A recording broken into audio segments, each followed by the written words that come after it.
So again, today's session we will keep it very interactive. So you can ask me any questions most anytime. And so just a quick background of myself before we get started. So I am an AI and machine learning specialist here at Google Cloud.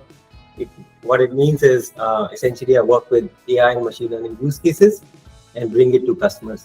Like um, if you're thinking of any use cases, you can reach out to Ali, and then through them they will reach out to us, and we will look at what are the possibilities, what are the options available, and to open up that thinking. Right, here is some of the slides to tell you what are the use cases and how you can personalize it, because I think you've all used ChatGPT. So as far as I know, right, and some of you may have already tried Bard, which is Google's equivalent.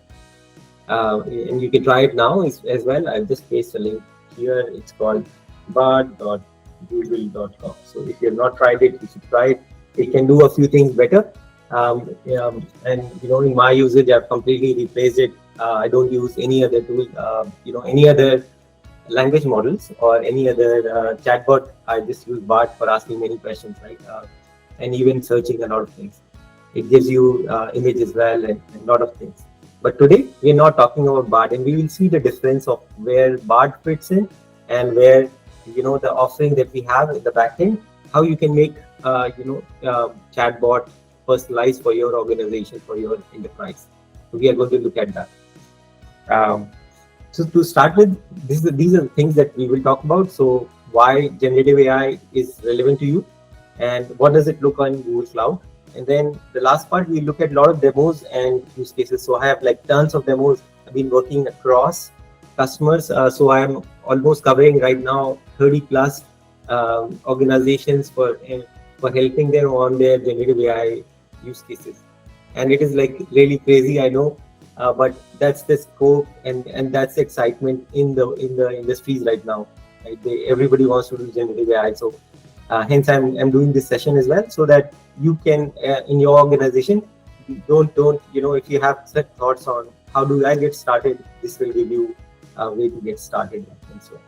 So first of all, what is generative AI? Right, generative AI is two sorts of models. One is a language model, which you've interacted with, a ChatGPT kind of model or a Bard, Google Bard kind of models, right? So basically where you input text and get a response, right? And this response is not a search response anymore. This is a curated response, which means you can ask natural language questions and we give you a very summarized response of all the results, search results that you typically used to get. Right? So it's solving that problem of information extraction and presentation, so that you directly get a very ready answer. But while it works in our day-to-day life, so let's say I want to go to a restaurant, or I want to go to I want to look for what are the top books for one topic, I can get a good response, right? And perhaps this response makes sense. But what about enterprise? Let's say I want to ask a question which is very focused on my domain. I want to ask something about the government. I want to ask something about the policies. I want to ask something about taxes. Would it be able to give me all the replies that I want? And would it not be so creative, right? Because sometimes these models tend to be over creative, where it will say, sometimes when it even doesn't know things, it will still say, yes, I know the answer, and give you some answer. And that may not be even factually correct. So how do you work around that? Like the second type of model is image model. So these can be used to create imagery. So you enter a text prompt and then you can get an imagery. So these are two generative AI models that are very commonly used. There are more models coming up. So there is a model, we're going to see what kind of other models are there, but there's models around video, audio, and so on. But let's look at first, where does this journey started? So you've all used, we've all been knowing about AI, that it's going to change the world, but what happened suddenly in 2022? And how do we become so connected to AI and AI becomes so reachable, right? So, but while you see that, okay, it's 1 year and 1 day where things have changed, but the journey of that has started way back. So it started with Google being one of the pioneer researchers in the field of AI, and Google being, it has its own mission of of making the data accessible with that intent in mind. What we are doing is we've been inventing a tech and then open sourcing a lot of it, right? So way back in 2015, when we created the first DeepMind AlphaGo, where in the game of Go, this computer or the AI defeated a human player, like one of the best human player of the game of Go. Then we did it. We created something which can detect using images. We can detect eye diseases, and then we released something called the transformer paper, which became the foundation of all these models, all these language models, or chat GPT. So I have a question for all of you, right? So do you know what is the meaning of T in the chat GPT or GPT? Right? Do you know what does T stand for in chat GPT? You can type your answers in the chat window, or just say. Oh, okay, that's a great answer. Transformers. So that T stands for transformer, exactly like Nurul said, right? And that T was invented and updated by Google in a research paper in 2017, back in 2017, and that became the foundation of building what we see today as ChatGPT. And then from there on, there had been multiple innovations that build on top of it to make reach AI what it is today, right? So that's the journey. And today we in the 2023, where we have access to Bard, GPT like this, and there is a responsible AI, right? So at Google, what we do is whenever we build things, we build it responsibly, and we build it with the sole intent that it is beneficial for the society eventually. And that's where we take time in launching things, but when we launch it, we make sure the things are stable, things are benefiting from the society, and it adhere to the Google's own AI principles, which strictly about benefiting to the society, and then they are safe to use, etc. That's why we use that. Now let's go to the next slide. So we have tried Bard, right, or ChatGPT, and there are differences between what ChatGPT is and Bard is versus the backend technology, which is Palm. So the Bard is basically a consumer application where you can ask natural language questions and answers. Whereas in backend, we have a technology called Palm and Lambda. So that's why you see on the top, you see there's Bard, which is the chatbot, and in the backend, you have Palm and Lambda. Now this Palm and Lambda is something you can use to build applications and enable your teams and within your organization to improve productivity and so on. So this is important to know, that what are you going to use, and that is Palm and Lambda. And if you go using ChatGPT side, you're going to use models like GPT 3.5 and GPT 4. So those are the base technologies that people are using right now. Now, while we know this technology, we have all started using this, right, in some way or form. There are some issues with the tech right now. It's not like 100% there, or it is quite there, but it still has some nuances which we should be aware of before using this. So the first nuance is that the AI is hallucinates. So even if it doesn't know an answer, it is not going to say by default that it doesn't know the answer. It is going to give you an answer no matter what, and it acts like it knows everything. So sometimes the models may not know everything, but it doesn't know that it doesn't know. The second is it is sometimes able to provide it provides toxic outputs, right? So if you press it a bit hard, it is going to start saying wrong things, right, which you don't want to hear, or you don't want your customers to hear. So it is very easy to right now to generate toxic content with this kind of models, right, which is very dangerous as well.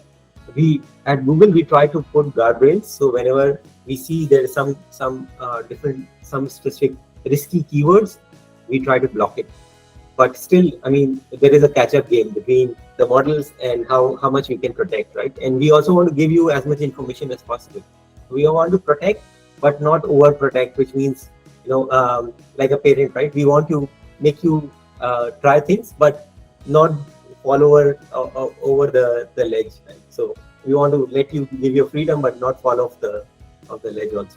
Then on the commercial use, whenever you are using these models, especially ChatGPT kind of models, which are consumer offerings, you should be aware that they are not meant for enterprise use cases, which means the licensing terms are clear that it is not meant for your enterprise use cases. And your data, which means whatever questions you are asking them, that can be used to train the model and what it means to you, right? And there was an incident that happened with ChatGPT, right? I just want to be upfront and clear on what this, because this is very important. Because one of the engineers in Samsung pasted a layout of its own IC design in ChatGPT, and that's a public news, right? So you can read about it. So he went ahead and pasted that that layout design in ChatGPT, and somebody else also asked the question, can I get a good layout design for something similar? And then this model gave him the reply, which reply based on the question that this engineer in Samsung pasted to the other person. And they were able to say, oh, the information is actually leaking, which means you ask a question and question may contain certain information, but that can be leaked to other person who is asking his own questions. So which means it is not meant for enterprise use cases. You don't want your organization information to be leaked to your competitors, to the world out there. So hence, we should be very careful when using these tools, which are for consumer offering. But if you're using an enterprise product like Palm, Lambda, you are secure. You should be assured that your data is private and nobody else is able to see your data. So that's a very important point to note, especially from an enterprise use case. So how do we now leverage this technology to make a 10x impact, right? And this technology is very, very powerful, right? So how do we make sure that we are able to use it in our day-to-day life and our applications? And what are the different kinds of users that will come in, and what are different kinds of user persona that would be benefiting from this technology, right? So if you are a business users, you can think of improving time to value. Things like, let's say you want to search your documentation on database or your local document pool, right? How do you get insights from your document pool and be able to access this technology to answer based on your own data? So while it has good general knowledge around the world, but how does it answer your questions based on your data? So the tech can help you, this generative AI models can help you build knowledge base and build search capabilities, which are very powerful search capabilities, right? It is not the old style search capabilities where you had to do a keyword search and the results will only give you links. But now the results can give you summary and give you natural language answer to the question that you may ask. So that's one way. You can extract insights. There is a whole bunch of things as business users you can do. You can look at creating automatically graph. There is one project going on which you can fire natural language questions, and it will create SQL in the backend automatically using your question, and then it will fire that SQL on a database and give you back the results. So there is new kind of project. So which means with natural language, you can interact with your database and ask questions. Say, what are the top 10 services that my consumers like that we offer? And it is able to give you this question based on your data and give you a response, and then it can even summarize what it looks like, right? And what are the nuances and what are the problems you may be facing in let's say this in the customer base, that whatever question you are asking, it is able to explain that answer as well. So in terms of the second persona, customer service. So let's say you have a customer service call center, right? And you work, and most of us would have some sort of end customer interaction. And those interactions are often very tedious. Right? Sometimes customer doesn't understand what we want, or sometimes they would have a lot of similar type of questions. So how do we make sure that we can help them as well as not spend too much time on unproductive tasks? Right? If many customers are asking the same question, can you help them answer those questions easily? Right? So these models are able to, once you apply it on your data, you can answer those questions to your customers. The third point is around being creative. So let's say you want to create marketing content, you want to create images, text, etc., music. All of this can now be generated using the creative side of these models, as well as let's say you're using to write mails or read documents, read tons of news articles to make you productive in day-to-day tasks. All of this can be done by the models as well, right? Then in terms of the AI practitioners, they can come and customize these language models for your use case. So there is still, I would say at this point of time, um, there's no jobs taken away from AI engineers or practitioners. AI engineers and practitioners are here to stay for customizing these models, for applying them in various use cases as well. So we have understood broadly about what this tech look like and what are the personas, and you probably can relate to one of the personas and see how you can use this tech. But let's see what are the offerings of Google Cloud and how can you use it right now. How can you can get started. So in our cloud portfolio, we have launched a few things around generative AI.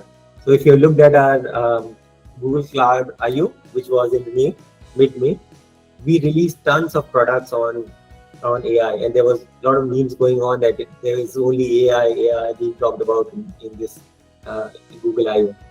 So, but it's really true. We have released so many things in AI that it's the whole I/O was overwhelmed by AI. So it doesn't seem like a general Google I/O. It seems like on the only launch of AI products. And in cloud, we have also launched a lot of AI products. So starting with infrastructure to train these models to customers. So let's say governments and organizations which want to build their own models because of various reasons. They can say, oh, these models are good, the general models, but they don't understand what we say in Malaysia, right? They don't understand our keywords, they don't understand our culture. So how do we personalize these models? And way to personalize is build your own data sets and then use infrastructure to train these models for your own context.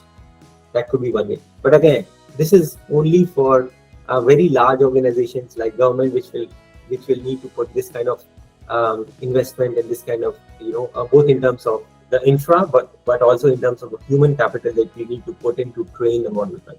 These scientists are not easily available right now. It's very in hot demand.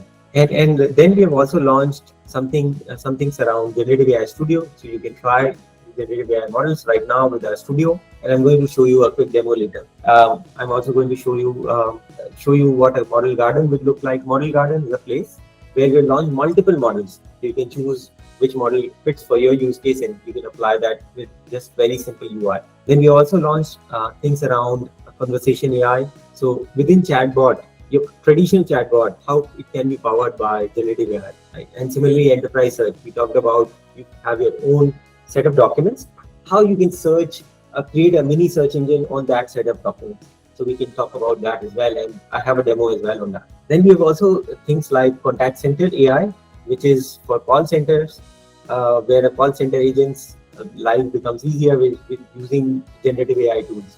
So things like handing over the calls from one agent to other or writing notes, all of this can be powered by generative AI.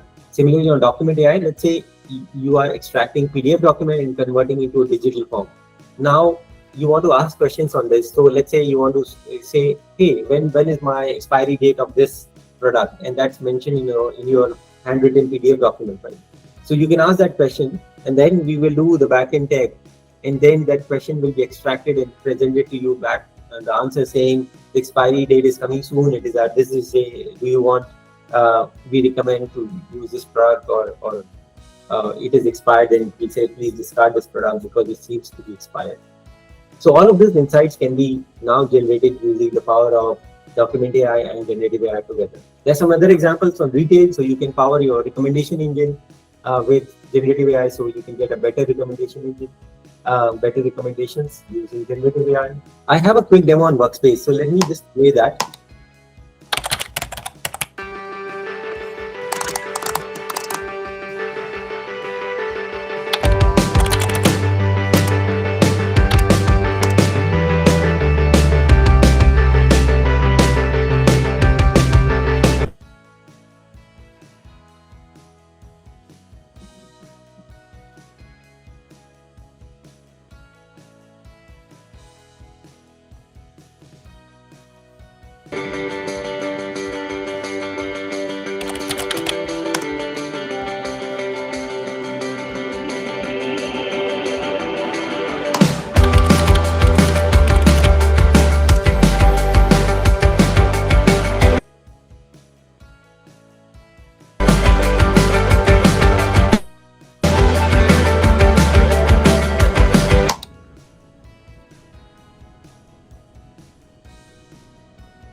somebody's muting my presentation. Can I request them not to mute it? So because I need the audio.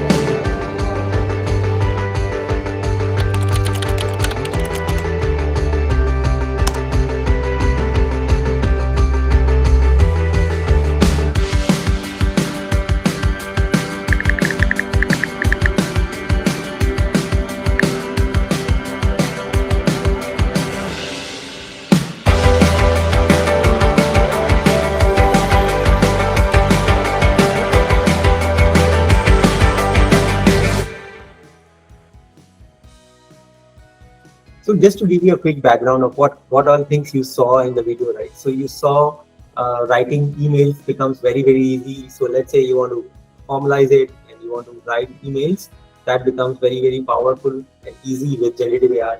You saw answering the questions or answering to a chat becomes powered by generative AI. So it can help you answer questions which somebody is asking. It can do summarization of multiple chats, summarization of emails. It can saw them in Google Sheets, where you can create new columns, extract information from other columns. Becomes very, very easy, right? So different functions all are getting powered by generative AI. You can create presentations now with generative AI.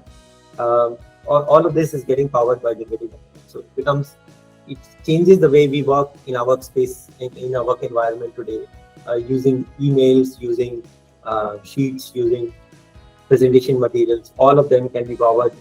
Writing docs becomes very easy. So you just give a context and it's going to give you a draft. You can summarize a draft, improve the writing, improve the grammar. All of this is becomes very, very easy, especially for somebody like me as well, which is a non-native English speaker. So for me, sometimes catching the nuances of English can be hard, and and I don't want my notes or documents to look less powerful than other persons, which is more of a native speaker. So hence, these technologies can help enable people like us, right, who are non-native speakers to be better at what we do and what we present as well. Let's move on and just see what are their other options. So within generative AI in Google Cloud, you have this console. And I'm going to show you a video later, so not going much into details, but this console allows you to ask and build applications of generative AI. And you can ask questions, you can paste the context and get replies from it. Similarly, we have Model Garden. I talked about that. So we have not just launched a few models, we have launched 20, we've actually launched 80 plus models now. And that can do a variety of things, like starting from image recognition, object recognition, creating text, creating images, right? And doing question and answer on image. Let's say you have an image and you want a model or a code to understand what's in the image. You can just give some questions and those questions will be asked on the image and you will get replies. Like let's say somebody is wearing a dress in an image, you want to understand what is the color of the dress. So you can ask this question and this question will be asked to the image and you can get the color of the dress by that questions back from the image. So that's all these models are available here. Based on the use case, we can pick and cherry pick and choose which model is fit for you and you can apply it in your application. Then we have the Palm for text model, which basically helps you interact with these models in the backend. So you can ask natural language questions and get a reply, ask for summary, ask for sentiment, ask for text classification, all those creative tasks, right? Let's say you want to create a list of presentations, right? Or let's say you want to create any topic wise summary. All of this can be done by these text models, right? And then similarly, we have chat models, which chat models are multi-turn. So you can ask questions and then you can say, let's say you have a question like, what are the top 20 books around AI? And then you want to say, so you have the first question and this model gives you a reply of top 20 books, but then say, I'm more interested in generative AI. So then the next question should be a filter on top of your first question. And that's where the chat model comes in, which keeps the context alive to say, you mean this, and then you want to add on some things. This multi-turn, it is called multi-turn because you are asking questions, going back and asking a question. And that's where, multi-turn comes in. And these chat models power you to get multi-turn replies. Similarly, we have something called embeddings, which can create, these models are back-end models. So as business users, you may not use them, but these are very powerful models to build applications like question and answer, search engines, etc. This is the image to text model. So in this case, as you can see in my in my example here, which you see a glass here, you can see I have a picture of a glass, and I'm saying I want this glass to be on a beach, to be in a city. You can see the background changing, and it's giving me all kinds of options. And that's the power of generative AI, to be able to edit images or to create images, right, based on just text prompt. So all I'm giving is a text answer, text to say, change this, change that, and it is able to do that. I can add clouds, I can add a bridge in the back end, a background, many things I can do, right? It's all on your creativity now. Similarly, so while we understand, while images are good, but a lot of things are also on code, right? Sometimes developers, and this text to code is something like you can ask a question, create a code for me, and these models are able to give you the full code in whatever language, right? Python, JavaScript, Java, whatever you name it, and these models can create codes for you in multiple types of programming languages as well. So hence, one of the creators of deep learning models, Andrew Karapathy, he recently mentioned that English is the new coding language. So you basically don't need to know everything about coding language now. English becomes your coding language. So all you need is understanding of the concepts, and then you don't need to code yourself. You basically just type in English, and you will, or any language as that matters, and get codes generated for you, and just copy paste the code in your application. So it powers, I mean, while it doesn't remove your developer completely, because they still need to understand, make sure the codes are correct, make sure that it runs end to end, etc. But it makes their life very, very easy, because it can do code generation for them for complex things, and it can give you very standard codes. I've been using these kind of applications for generating a lot of code on my side as well. Similarly, for speech to text, and the best part about the speech to text models are, we always have this saying that, oh, these models work very well for English. It doesn't work so well for, let's say, for Bahasa or for Chinese. It doesn't work so well. But now this problem is being solved with generative AI models. So you can see the 300% improvement in long tail languages, right? The languages which are not very commonly spoken, or not spoken by, let's say, billions of people, we are seeing significant improvement in understanding of those languages, and 300% improvement in decreasing the error rates, right? So these models are able to understand languages in multiple dialects, multiple types of languages, and so on. So it helps us, be able to access the technologies much easier. And this will power a lot of voice applications and voice chatbots as we go and apply them in applications. This is the last technical slide on reinforcement learning, how you can basically customize your model based on your data. Because, like I said, these models are generic, but can we modify them so that they understand what we're saying in Malaysia or Singapore? Yes, we can. And these are some of the methods of reinforcement learning with human feedback to customize these models and tune these models for our use case and our data. Right? So it becomes more personalized. Just few more technical slides, I promise, around MLOps. So how do we bring end-to-end all of this together? So of course, you work with partners like Awantec, and then also use these tools, which are MLOps tools or LLM tools, which build you end-to-end, lets you track the model performance, so that how good the model is, right? Do you know on certain tasks the model is good or not? And if it's not good, how you can improve the performance? Can you track that performance and iteratively improve, right? Because many systems are not perfect on day one, but you need to iterate and improve, and feedback, so that you can track what's not right and correct them, retrain them, etc. So all of this can be done using Vertex MLOps, and tracking and retraining can be done. This is one of the most important slides. Like I earlier mentioned, data governance is the key, right? So you don't want your organization data to go out and be used for training the models, and which will means that your data is leaked out. So at Google, we ensure that your data is your data. We don't use your data to train any models, and whatever data we use, we bring our own data, or we procure it in a very transparent manner to train these models. And we don't use customers' data to train the models. So that's the base takeaway from this slide.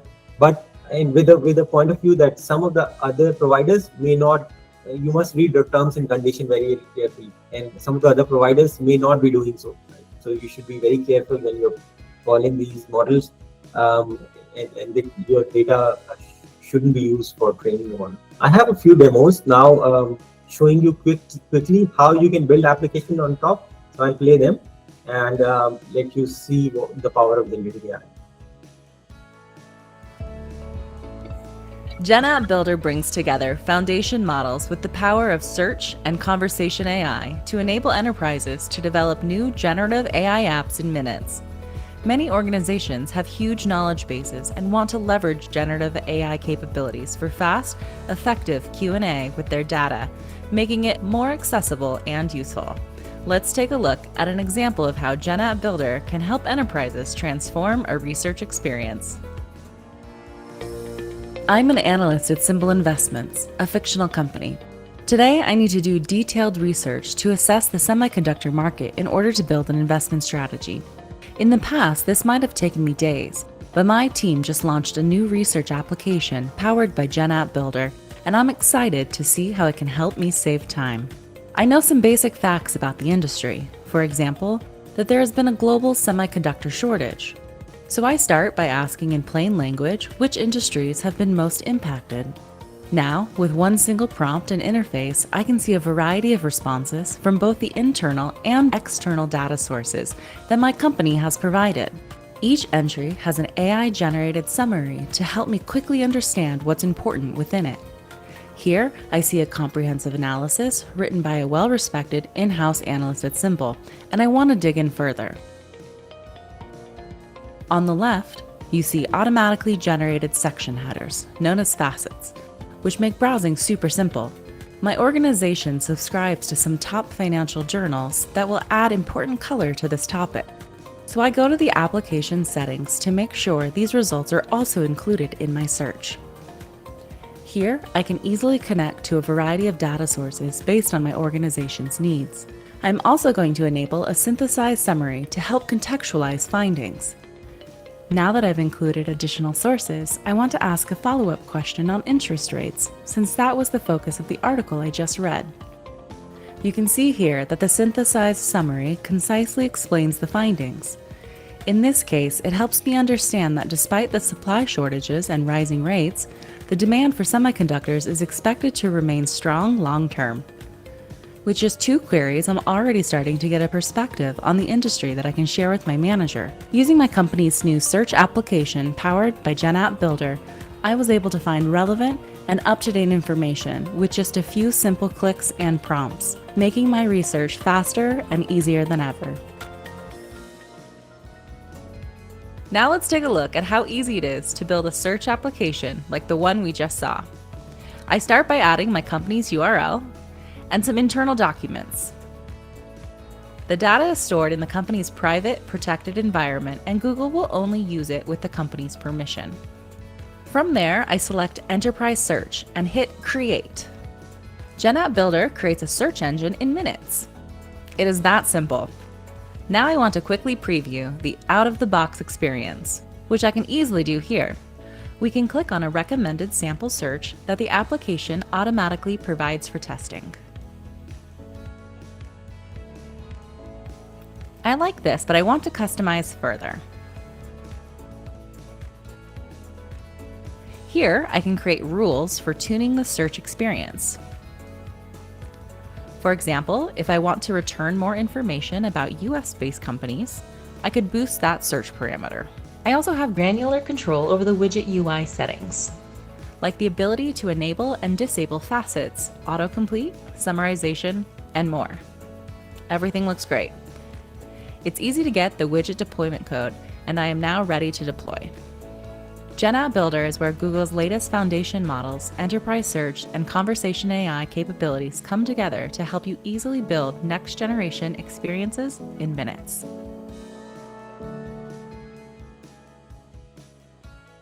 So that was the first video where we saw how you can create these kind of search engine very, very easily, right? And that is very local to you. So basically you saw that in the application we upload your own documents, and the search engine is created only on your documents, right? So it is very contextualized. It's really gets you, create your own mini Google, right? Essentially, that's what we are saying. You can create your own mini Google and work with it. Let me show you a very quick next one where it talks about how to use foundational models and essentially without being an expert in machine learning. Now, with generative AI support in Vertex AI, developers and data scientists can easily use, customize, and deploy foundation models to production. This enables a new era of applications that can synthesize, respond, and create, transforming how people interact with technology across every industry. Let me show you an example. All right, I'm going to build an application for my marketing team that can generate. First, I'll create a custom large language model for Healthy Snacks, one of the symbol brands. This will serve as the backbone of content generation. In Vertex AI, there is a new model garden where I can select from a variety of models, including foundation models built by Google, open source models, and even third-party models. Next, I tune my model to create a custom LLM for my use case. For extensive training, I can select Fine Tune. This results in changes to the model's weights and is a great option for data scientists who need to produce outputs with specialized results like legal or medical vocabulary. But since I'm creating a simple marketing app for content generation, that's not necessary. I just tune the model. In the simple tuning interface, I upload some of my company data using documents that were written in the brand voice, like press releases, tweets, and blog posts. My uploaded data is stored in my company's environment, so I know that it's protected. I know that Google will only use my data with my permission and for the tasks that I specify. After I've customized the model, I can test it and ensure that I'm getting the results that I want without leaving Vertex AI, and this allows me to iterate quickly. I deploy my model to get a custom API endpoint that will make it easy to use this in a marketing app. The marketing application also needs to generate and edit images so that every social post has a picture, so we'll also deploy an image model via an API. Vertex AI's managed endpoints make it easy to build this into my application with only a few lines of code, just like any other Google Cloud API. I don't need to worry about the complexities of provisioning storage and compute resources, or of optimizing the model for inference. It all just works. With Vertex AI's developer-friendly tools, you've seen how easy it is to customize and deploy foundation models at scale.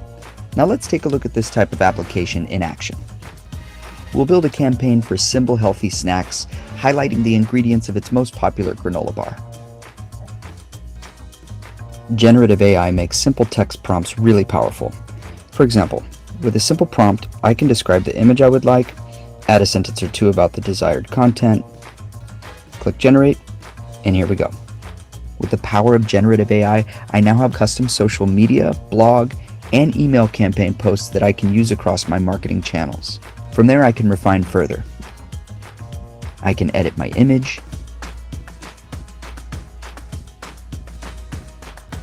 I can make changes to content. And I can make text edits directly. I select the pairing of the image and text that I like, and done. The application we built with Vertex AI's new generative AI capabilities has made it possible for business users to create a marketing campaign in minutes. With Vertex AI, developers can build applications that will transform every industry. Learn more at cloud.google.com/AI.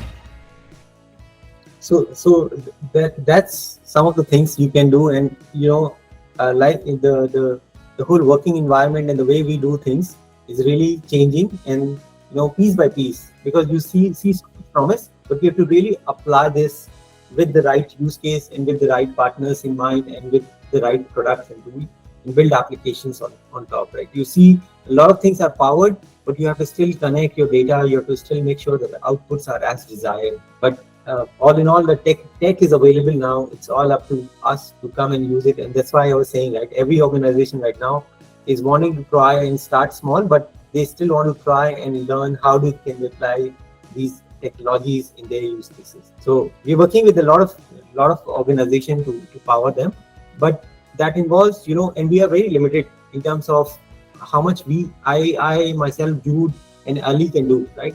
Hence, there is we want you and your team to become generative AI experts as well. And that's why we've launched this things called generative AI skills training, and you can access this through the link here. I'm going to paste this link later as well. And we basically are offering full learning paths for you to try and depending on different levels of your AI maturity or your organization's AI maturity, your skill set, you can choose to be just do an intro on generative AI, or you can try to understand what is the language model and what is the large language model, or you can look at what is responsible AI and build applications as well. So this course is like a set of lot of courses. This is basically a learning path or a journey, and you can try this to enhance the skills of not of yourself as well as anyone in your organization who is willing to embark upon and learn this. So and the links is something we will paste it in the chat as well, just after the call. There are a lot of things going on in other AI technologies, but I think I'm running out of time. I do have other demos as well, so I'll probably show you that very quickly. So this is a quick demo on how you can ask question and answer on a YouTube video.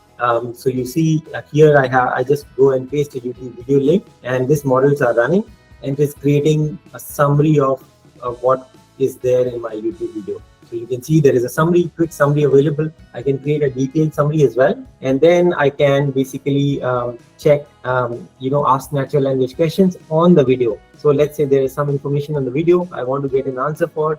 I can ask that question on my video, and these models are going to look into the video, look at the text, at the speech on the video, and answer me the questions based on that video only. So in this case, there's a tax filing video from Singapore government. So I just asked a question on who is responsible for filing corporate tax. It is able to tell me that directors and shareholders of the company are the ones who are responsible for answering that. And this is all coming from the video itself. It is not a general knowledge. And it tells me that, okay, do you all need to file the taxes? It says no, not all companies need to file taxes. Only companies which have revenue of more than 5 million are the ones who are supposed to file tax. Then I ask the next question to say, I have my company, Fixtures company, has a revenue of more than 7 million. Do I need to file taxes? So it tells you, yes, you need to file taxes. It also gives me the date on when should I file the tax. And this is really helpful, right? So in all, what you can see is you are able to ask questions on any kind of video. Video is just one option. You can ask questions on PDF documents, on your own Word documents, text document, and all of this can be very easily built by this kind of applications, right? Q&A on your document is very solved problem on any kind of document, right? Includes video, includes text, etc. So that's a very quick demo. I wanted to show you more, but I think I'm already running 2 minutes above, so I will pause here, take a quick few questions if the time permits. I'll take lead from Al Said. If you're okay, I'm done here, but I'll let you see if we can take a few questions or we can take questions from mail also. I had a quick demo, but I'll skip this, and just want to thank you for your time and listening to me. You can reach out to us through our Awantec team. Thank you.